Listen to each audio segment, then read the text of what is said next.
Jai Hind everyone, I am Vishal Gupta from Ajay Kumar Garg Engineering College, and we are going to discuss these few topics like rural development, elements of rural development, objectives of rural development, and lastly we will discuss importance of rural development.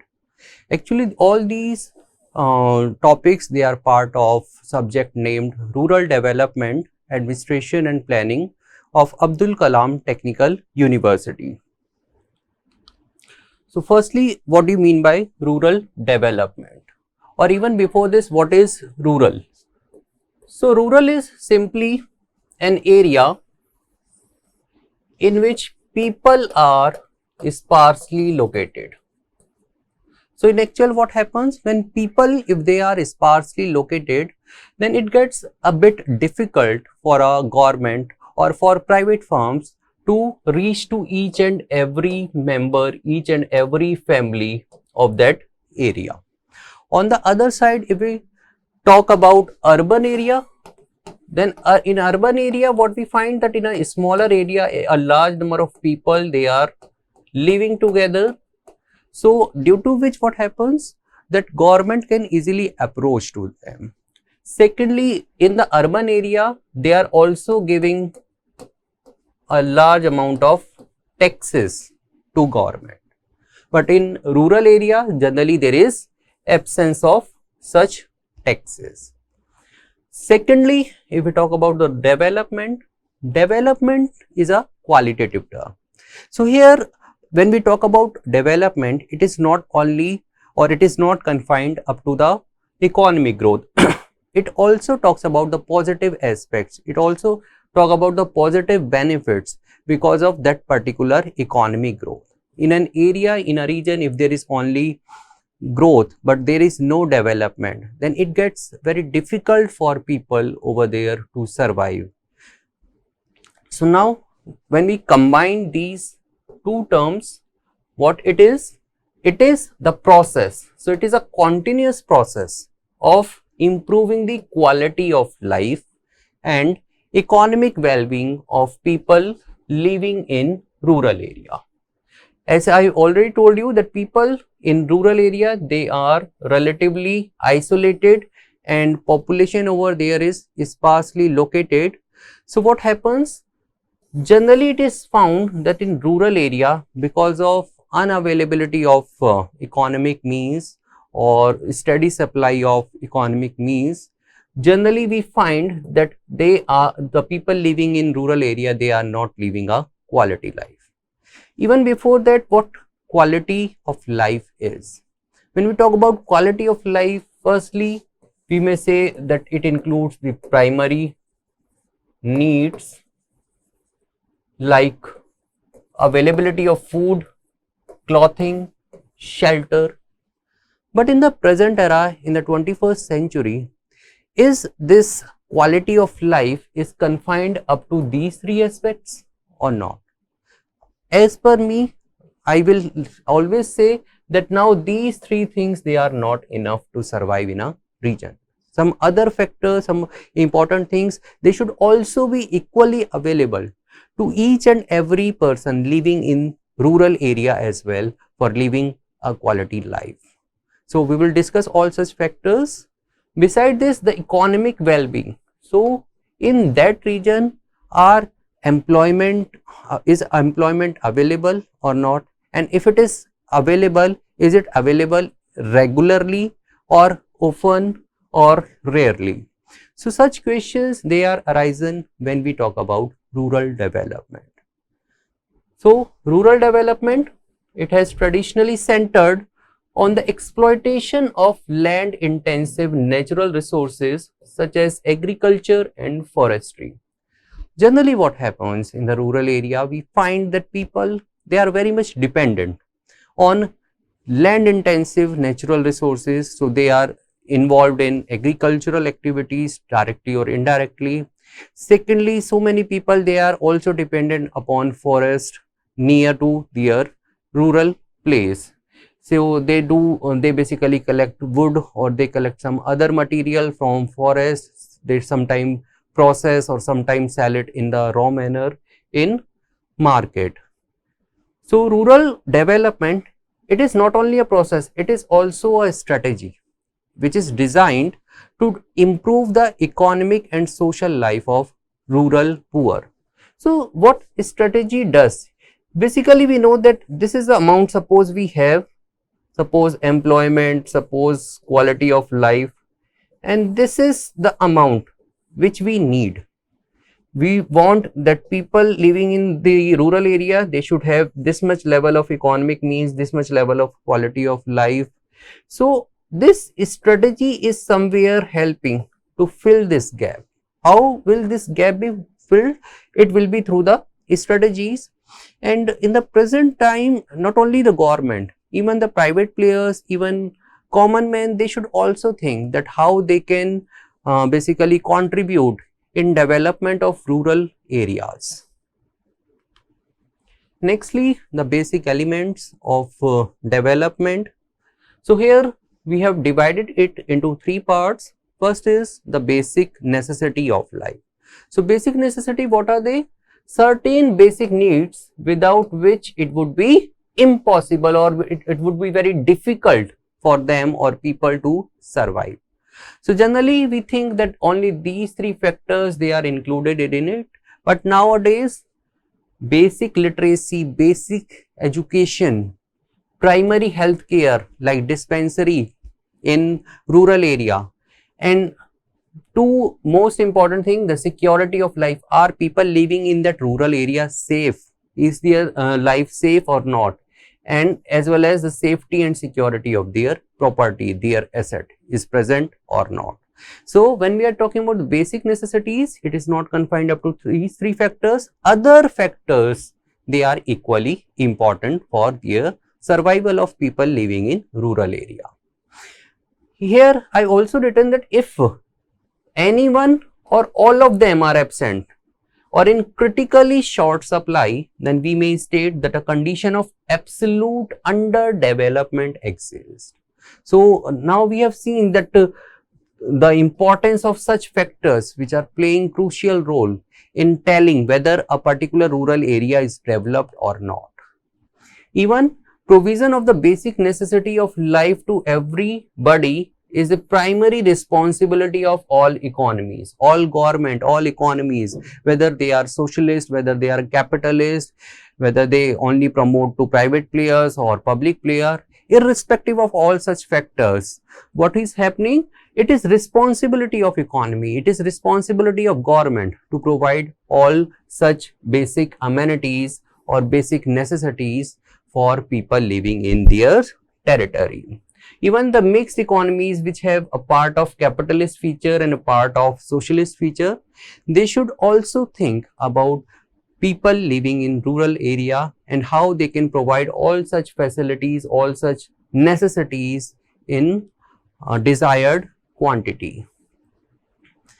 Here we may claim that economic growth is a necessary condition for improvement of quality of life of rural people.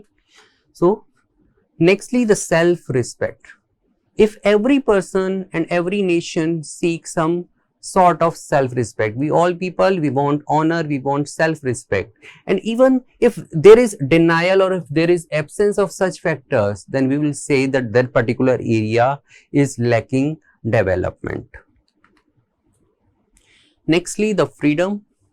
So here freedom, it refers to political or ideological freedom, whether I am free to think in a right wing manner or in a left wing manner or in a neutral manner.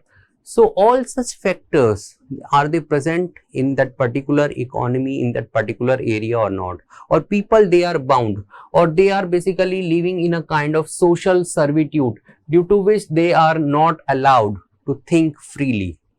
They are bounded, they are controlled by others, then it would be of no use. So freedom is equally important to each and every person living in the rural area, and not only the rural area, in the whole world of our. So as long as society is bound by the servitude of man to nature, ignorance, other men, institutions and dogmatic belief, it cannot claim to have achieved the goal of development. So goal of development is not only providing the basic necessities, it is not only about providing self-respect, it is also a psychological phenomena. It is also a mental phenomena that whether a person thinks that he is fully freedom, is that person is fully free or not. So this servitude in any form reflects a state of underdevelopment. Now the rural development in India.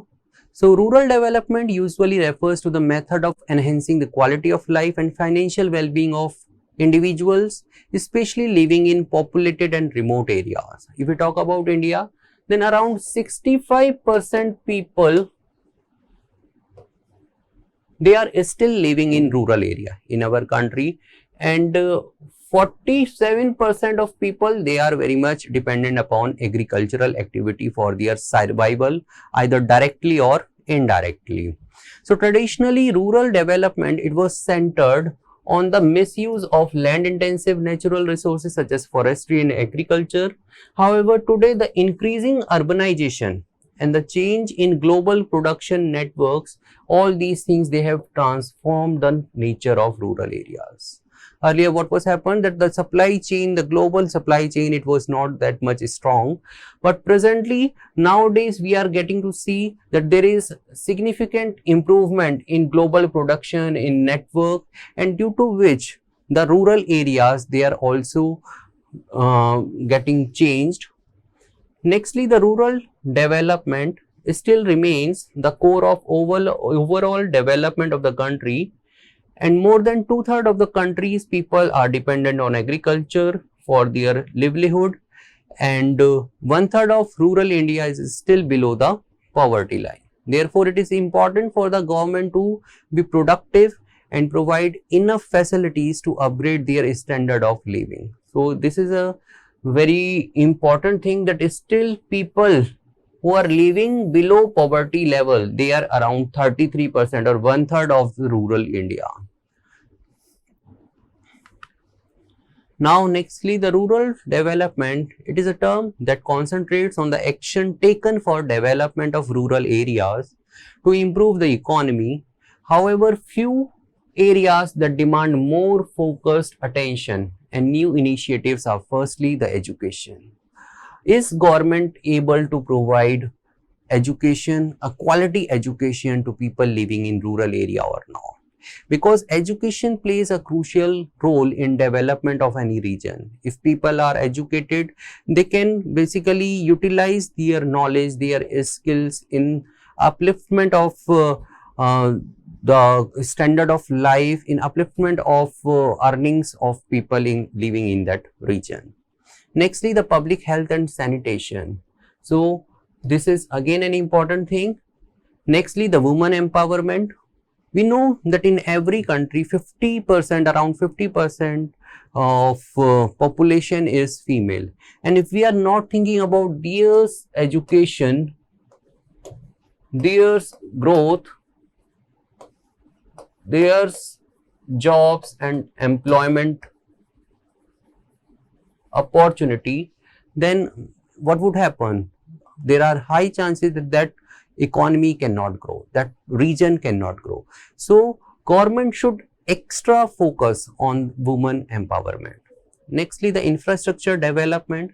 So infrastructure plays a crucial role. Are these remote areas, are these rural area, are they connected with the main cities via good roads? Are they getting enough electricity? Are they getting enough water for irrigation or not?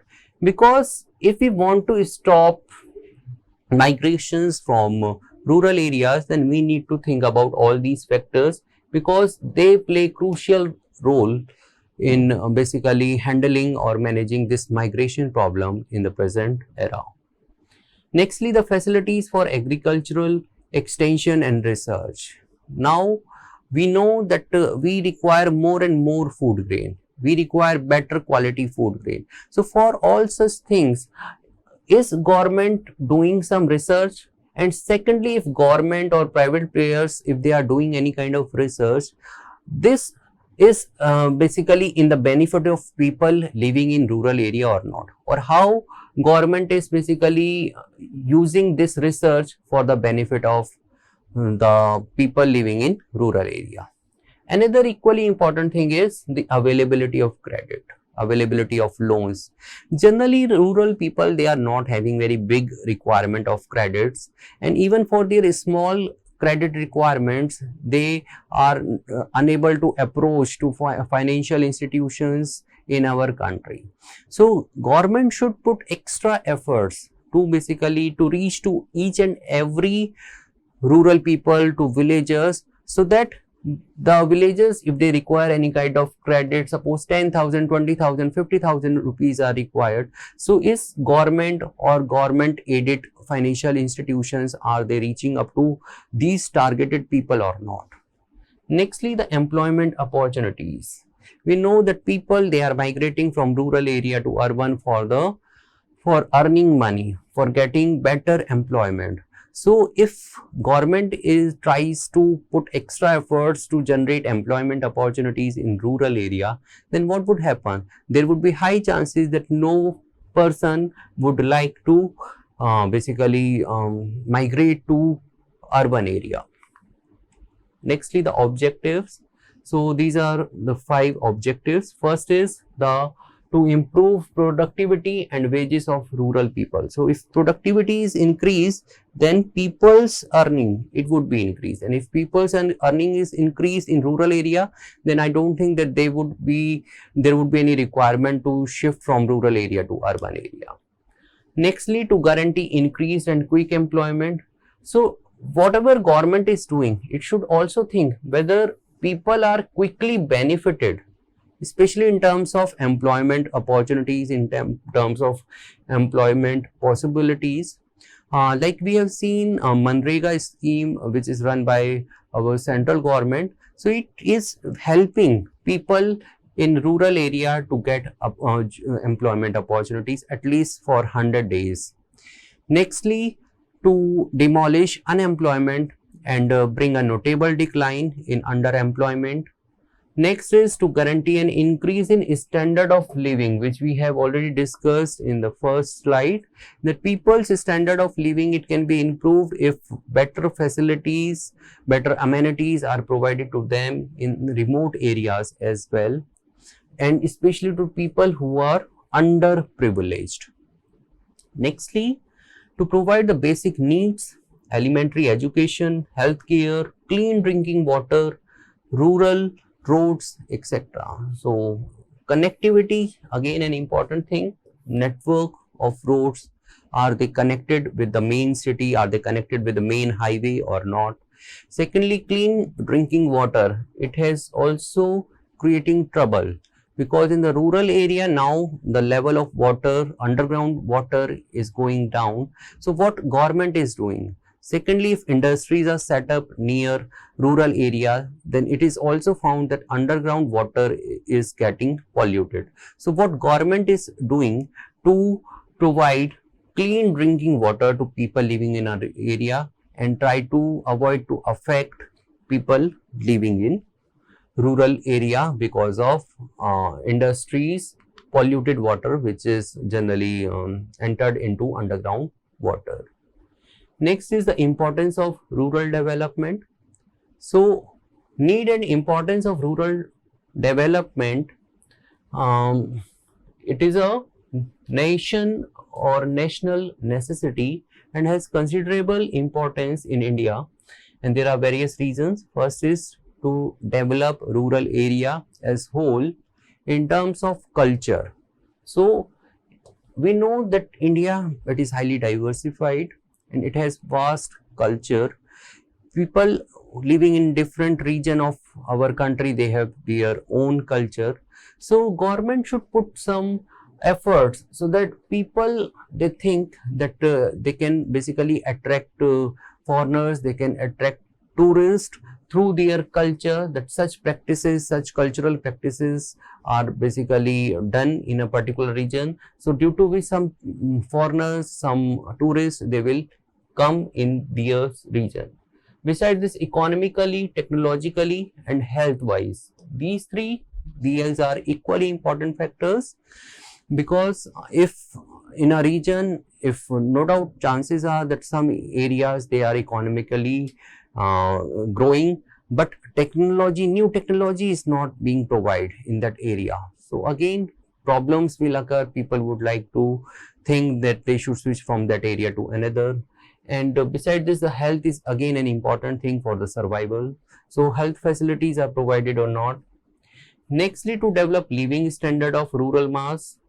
Next is to develop rural youth, children and women. So rural youth, they can be developed through giving some training, through providing them some skills. So if they are skilled, then they can start their own small shop, they can do some business, they can do jobs in a company. And government should also think about children in terms of education, women in terms of women empowerment, how they should be educated, how they should be given other benefits, so that they feel that they are given some importance by government. Nextly, to develop and empower human resource of rural area in terms of their psychologies, skill, knowledge, attitude and other abilities. Psychologically, they should think that now they are free. They can also think about doing some other work, they can think about entering into some other sectors. They should not think that they are confined up to agriculture related activities. Next is to develop infrastructure facilities. Next is to provide minimum facilities to rural mass in terms of drinking water, education, transport, electricity and communication. So people, are they connected with the rest of the world or not, with the internet or with through the roads? So both virtual and real network should be present. Next is to develop rural institutions like panchayat, cooperatives, post office, bank and credits. Panchayat, we know that they are present in our society, they are present in villages in last various centuries. So now these panchayat, it has got legal recognition as well. So panchayat, are they working properly in development of a particular region? Secondly, cooperative societies, they should be started, so that people, they join together and they think about what are their common needs, and they can do bargaining, or like they can also make some new thing, or they can think about selling their products in the market through cooperative societies. Besides this, post offices, banks and credit facilities, they are equally important. Next is to provide financial assistance to develop the artisan in the rural area. Government should also think that what are the various kind of skills, or what are the various artisans are available in rural area, and how it can offer a helping hand to people who are practicing such artisans. Firstly, they can do it through providing some training. Secondly, they can it can do by providing some credit, or government can also think about basically connecting such artisan with the rest of the world through internet. Beside this, farmers and agrarian, unskilled labor, small and big rural entrepreneurs to improve their economy. So rural entrepreneurship, it is also an important aspect where we have found that people in rural area, they have made something new, something unique things, and the government should promote such products and services offered by such entrepreneurs. Next is to develop rural industries through the development of handicrafts, SSIs, village industries, rural craft, cottage industries and other related economic operations in the rural sector. Next is to develop agriculture, animal husbandry and other agricultural related areas. Animal husbandry, it is an important thing that new breeds should be developed, so that more and more milk and other animal related products are basically produced by villagers. Nextly, to restore uncultivated land, provide irrigation facilities and motivate farmers to adopt improved seeds, fertilizers, package of practices of crop cultivation and soil conservation method. Nextly, to develop entertainment and recreational facilities in rural mass, which is generally absent in the rural area. Nextly, to develop leadership quality of rural area. Next is to develop rural marketing facilities, because it is an important thing. If because generally it is found that people living in rural area, they are unable to market their products. So government should think that it should provide some help through internet, through some organizations, through some legal bodies, that they help rural people's products and especially in their marketing. Nextly, to minimize gap between the urban and rural areas in terms of facilities available. Next is to improve rural people's participation in the development of state and nation as whole. Next is to improve scope of employment. Next is for the sustainable development of rural areas. So it is also found that in some area government did very good, but when government withdrew its facilities, it was found that people again came on the backtrack. So that shouldn't be. Nextly, to eliminate rural poverty, and lastly to solve the problems faced by rural mass for their development. So it's all about this topic. Thank you.